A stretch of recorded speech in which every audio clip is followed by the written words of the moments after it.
Well, good afternoon, folks. I'm Steve Montelli, and I am here with Scott Goodman of Headlands Handmade, and we are down in Dana Point today. Scott, thanks for having me down. Thanks for coming down, Steve. Beautiful day down in Dana Point. I haven't been down here in many years, but I wanted to come down and see Scott's work because I'm trying to do the small makers with quality skills that are putting out a quality product. And Scott actually lives fairly close to me. So, how long have you been doing leather, Scott? Started doing leather in probably 2010. I've been a woodworker kind of my whole life, and I lived in a tiny place, probably maybe a little bit smaller than this place. And I needed something. I needed an outlet. I'm a landscape architect, full time, and the work that I do takes a long time. I'll design something and I won't see it built for 2 years, sometimes 3 years, sometimes. So. And woodworking was noisy, tools are expensive, and I don't know, I wanted to try out leather. So I started doing leather, and I can do it kind of quietly in a small confined space, and that was, yeah, I think probably 4 years ago. Wow. Because I mean, just the stuff I'm seeing right here is really nice stuff. So, when did your interest in leather start, though? I mean, how did you go from woodworking to leather? Well, I saw something that I wanted. It was a bag. It was a Dop Kit bag, and I thought, that's cool. I want to figure out how to make it. It was probably $200, and I couldn't afford it. So I looked at it and studied it, and then I went up to Tandy in Costa Mesa. Talked to the guys up there. They said, "Oh, you need this, that, and this." So I made a pattern loosely based off the one that I had seen that I wanted, and tried it out. Didn't turn out very good. Gave it to my dad. He loved it, and he didn't care. But then I kept building upon that and kept building upon. Just wanted to keep making them and figuring it out. And so, but to answer your question, I've always been interested in leather. But it was that bag, and it was that kind of desire to kind of get something for cheaper, make it myself, as well as kind of learn a new skill. So, it's been an interest of mine for a long time. No, and that kind of leads right into the next question. What was your learning curve on putting out some quality leather? I mean, I know what my learning curve was because of the videos I did a couple of weeks ago of creating a faux Phil's wallet.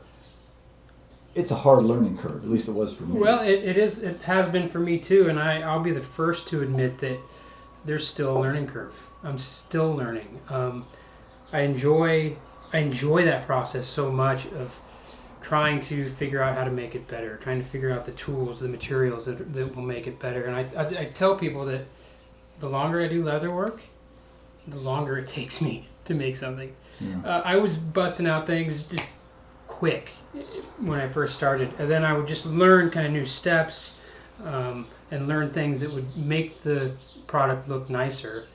And over time, I wasn't doing things quicker. It was just taking me more time.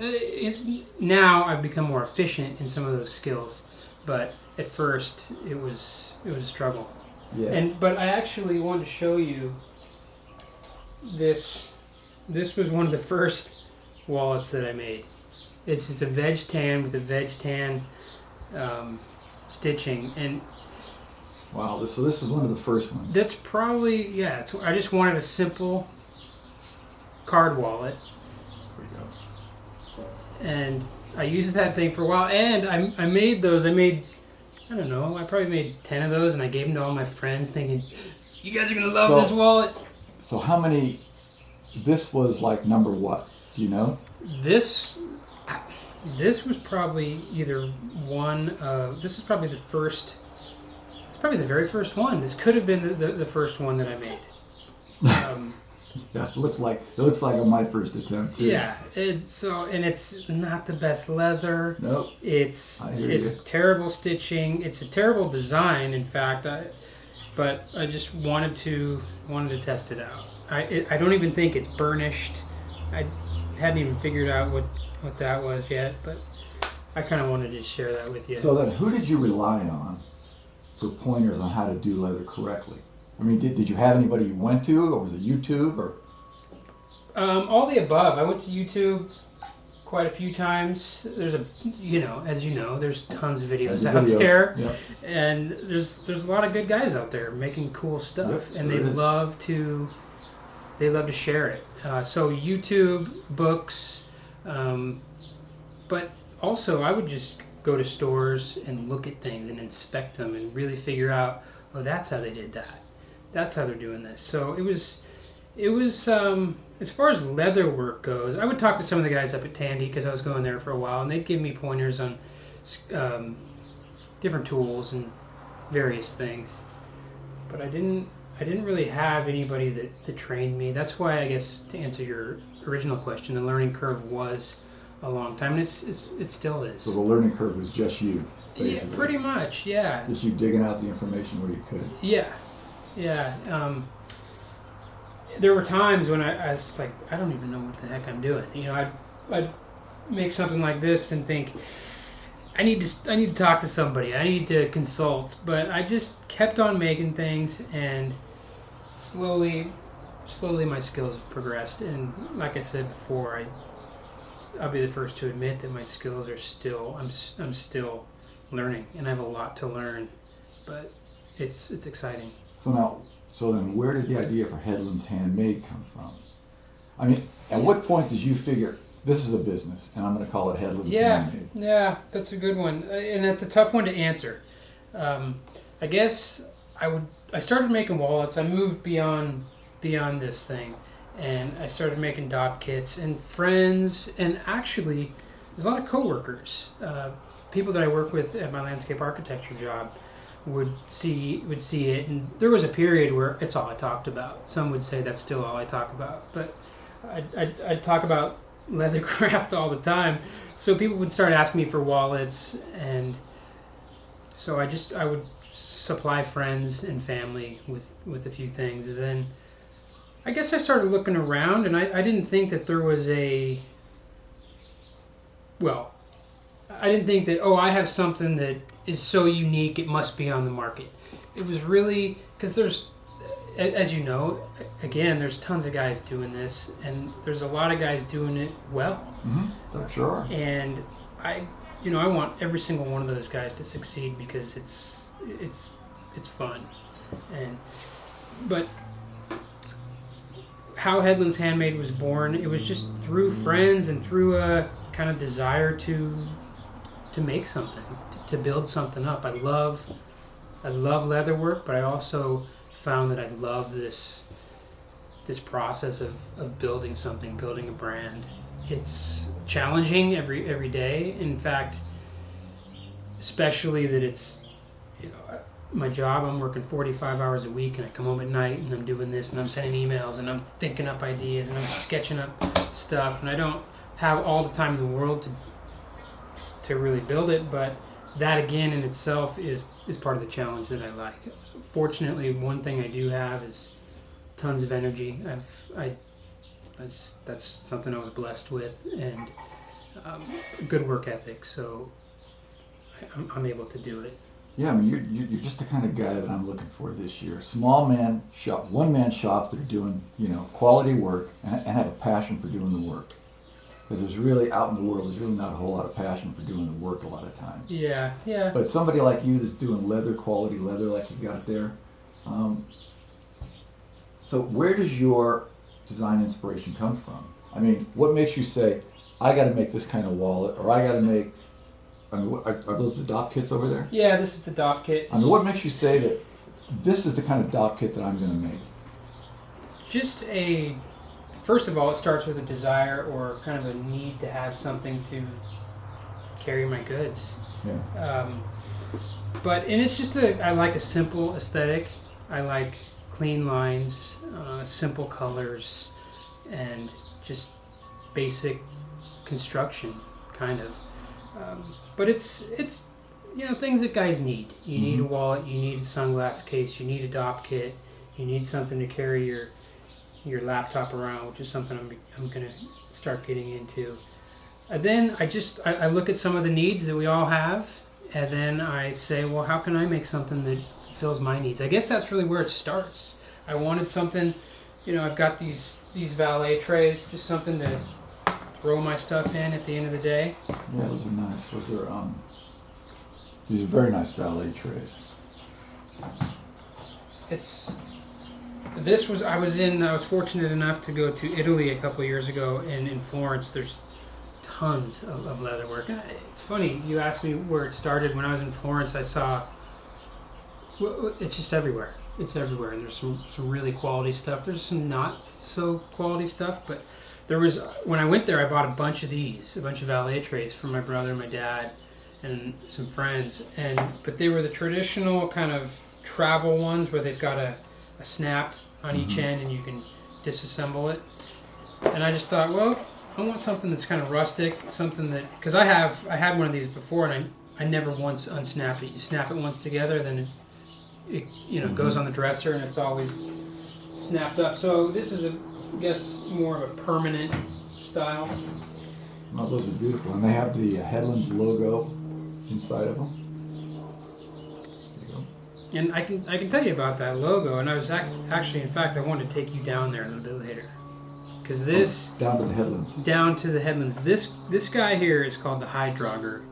The Hydrogger is it's a 7-foot bronze statue at the end of Violet Lantern, right down here.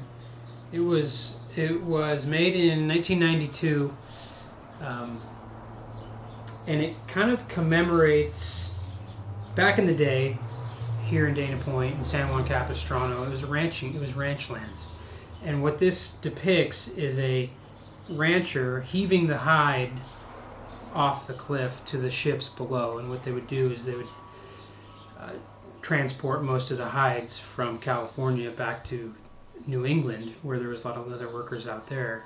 And that's kind of, it's a cool statue, and I've always loved it. It was built in 1992, and this is just an image that I drew of that statue, and it really just kind of speaks to the area. And so that was an appropriate name to come up with for Dana Point. Absolutely, yeah. Dana Point was founded from Richard Henry Dana.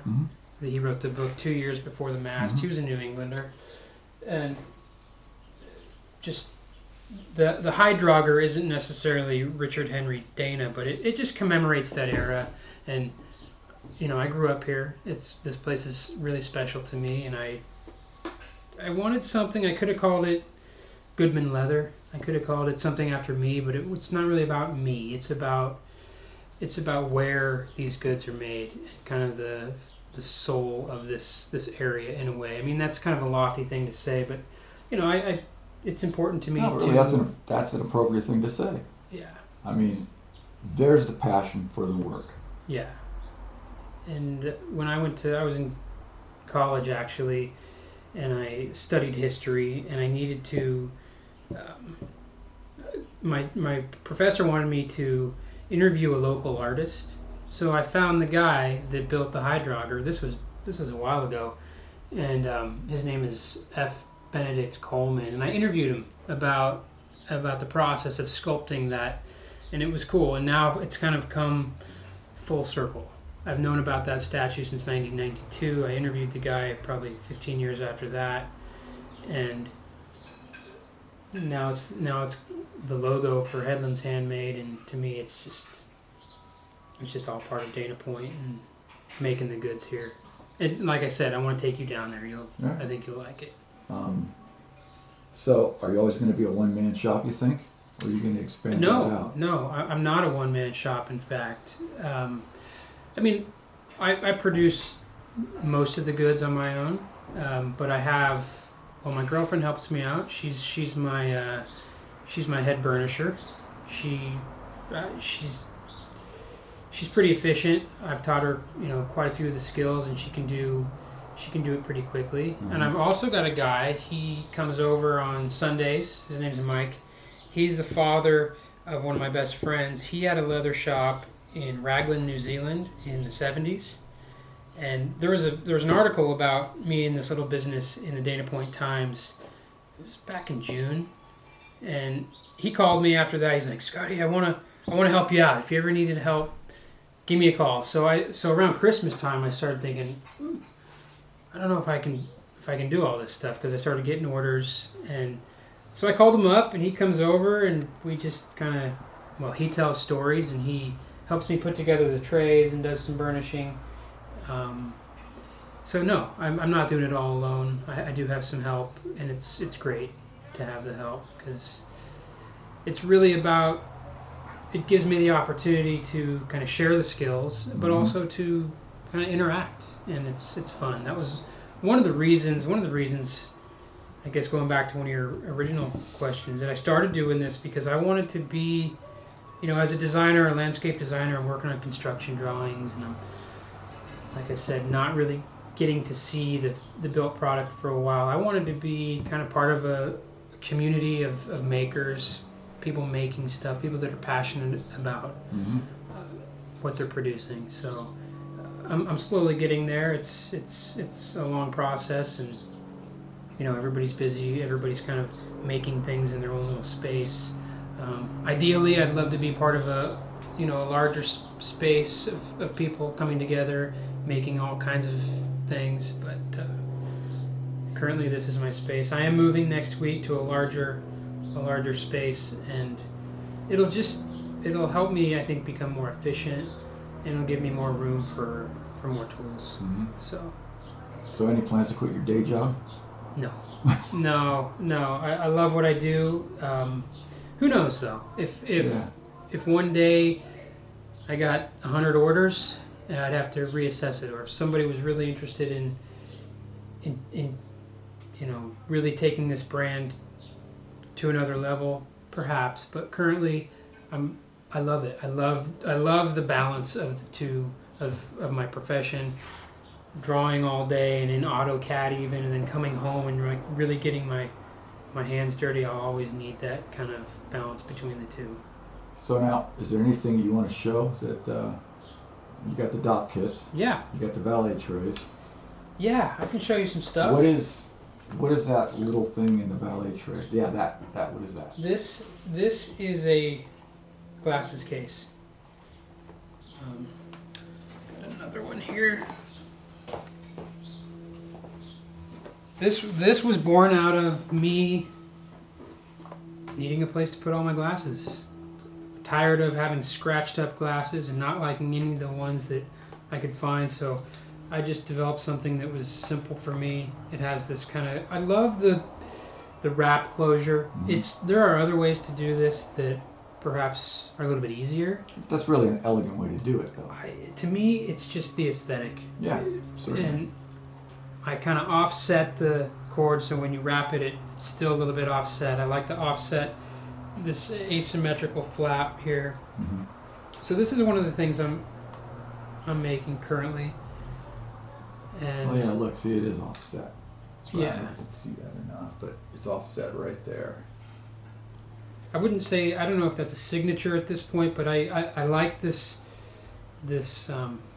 asymmetrical line here that you can kind of see. Right. And I like offsetting the strap. Yeah.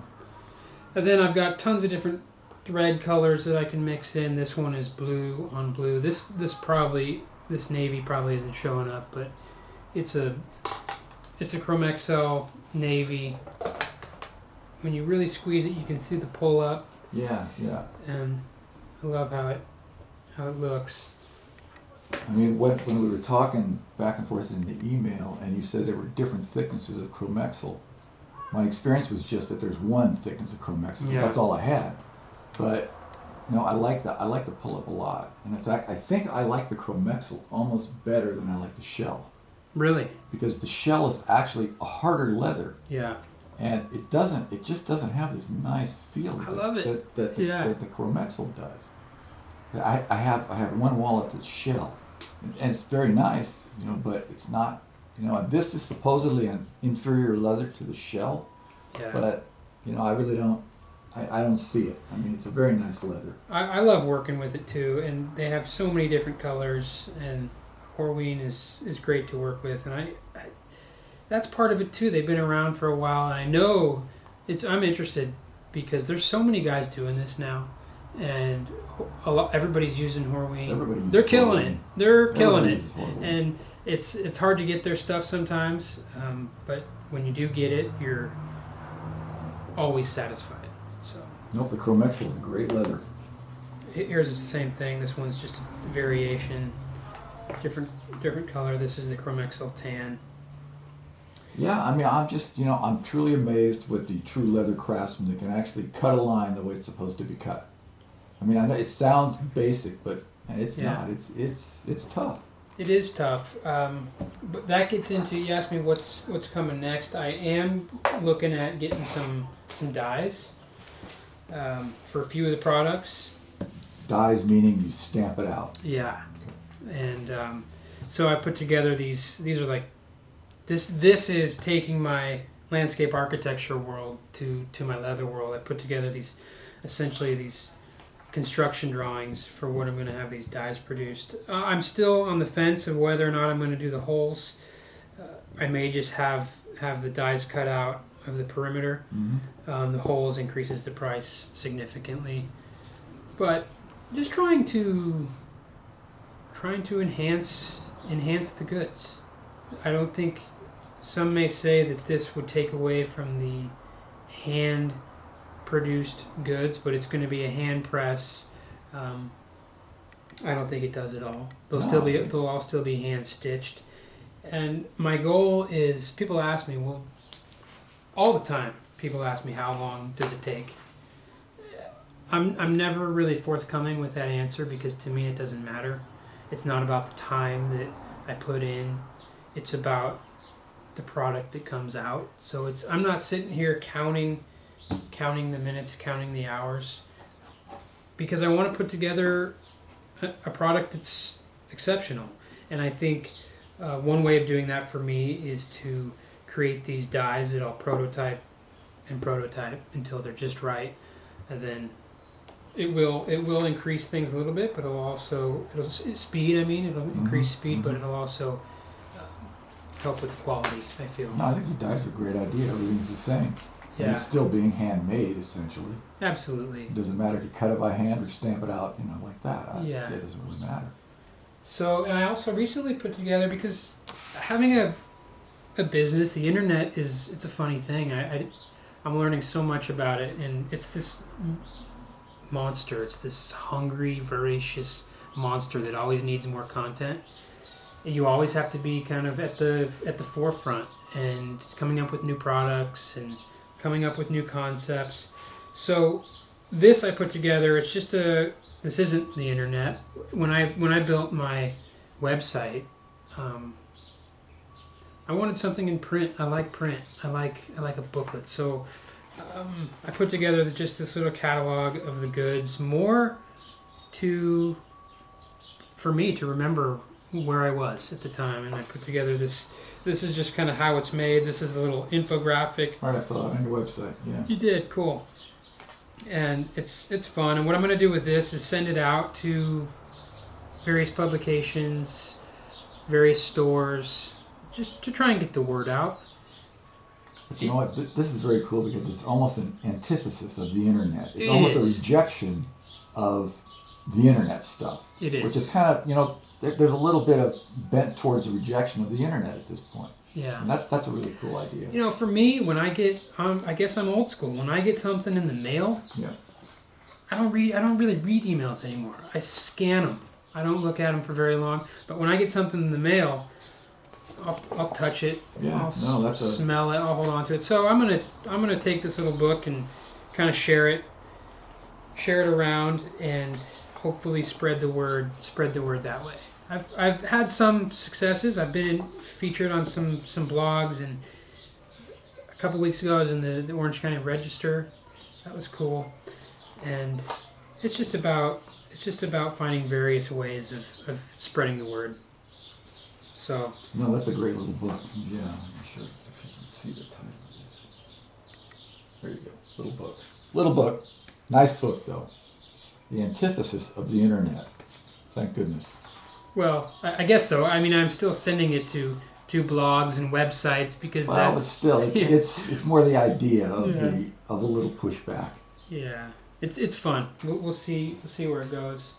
All right, so you did create me a wallet here. I did. Now, I do want to open this like it's Christmas. Put this over here. Okay, so Scott created me this wallet, and it's what's it called? It's called the It's called the Minimalist Cash Fold. Minimalist Cash Fold. Now, when we talked back and forth, he said he had some different colors of leather. And of course, I wanted the thinnest one he had.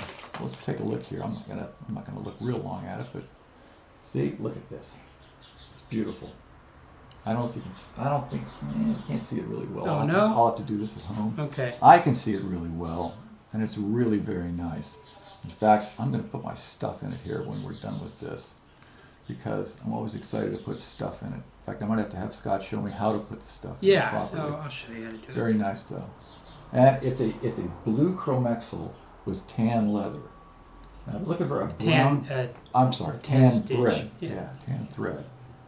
So this is going to be cool. I'll get this all broken in the next few days and show you guys a little bit later up close when the light's a little bit better. So thanks for doing that. It's beautiful. I know after watching your channel that you have I said penchant for thin wallets. You said obsession. Yeah, I said it's a mental disease, really. So it's like tweaked past penchant a long time ago. So the blue, the navy was the thinnest that I had. You wanted the brown, but what I've currently got, it's got some weight to it, and I feel like that one will Very nice. Satisfy. But yeah, you may want to pull out your stuff, and I'll show you how that works. Let's see, I want to put my stuff in there so it's not on camera. Because usually I use all these blanks. I will do that in a minute. Okay. The key to that wallet is, let's see. Come up with this. I'll show you.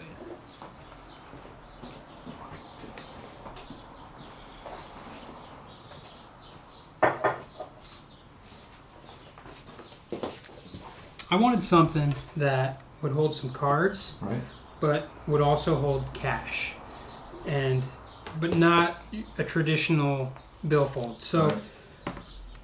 I did some prototypes and I started looking around and I thought, well, maybe I can just put this cash in there like that, stuff it in there, and fold it over like that. And so that's how it's supposed to work. That's how it is. So it goes like that, folds like that. Because I've never seen this design. And I mean, to me, a lot of this stuff is starting to look the same. Yeah. But I have never seen a design like this, ever. So that's nice. I don't suppose it comes with the cash, does it? No? Okay. Why not? I'm just checking. Just checking. Okay, well, thanks for taking the time to talk to me today. You got it. Good. Thank you. Yeah. All right.